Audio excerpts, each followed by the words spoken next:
نواب افکالہ باغ بیمار پڑ گئے۔ ان کے ذاتی معالج نے جو پروسٹیٹ کینسر کا خدشہ ظاہر کیا اور کہا ان کا علاج صرف لندن میں ہی ممکن ہے۔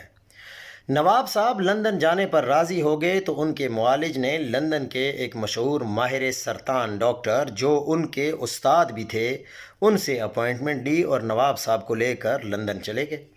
مقررہ دن اور وقت پر گورا ڈاکٹر نواب صاحب کو چیکنگ روم میں لے گیا۔ آدھے گھنٹے کی چیکنگ کے بعد باہر نکلا تو کافی پرسکون اور مطمئن تھا۔ اس نے بتایا کہ پروسٹیٹ کینسر نہیں ہے ان کو، میں نے دوا تجویز کر دی ہے، ہدایت کے مطابق 1 ماہ تک استعمال کرتے رہیں، آرام آ جائے گا، اور مزید مشورے کی ضرورت پڑے تو فون پر بات کر لینا۔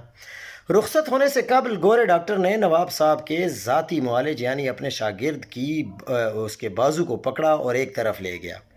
جا کر اس سے شکوہ کیا، مجھے تو تم پر فخر تھا، تم میرے بہت قابل شاگرد ہو، مگر تم نے آج مجھے بہت مایوس کیا۔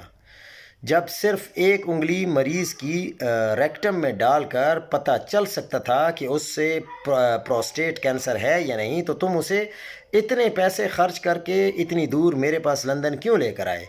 نواب صاحب کے معالج نے جواب دیا، سر جس جگہ آپ نے انگلی دی، میں اگر پاکستان میں نواب صاحب کو اس جگہ انگلی دیتا تو انہوں نے میرا پورا خاندان مروا دینا تھا، سو مجھے مجبوراً انہیں انگلی دلوانے آپ کے پاس لانا پڑا۔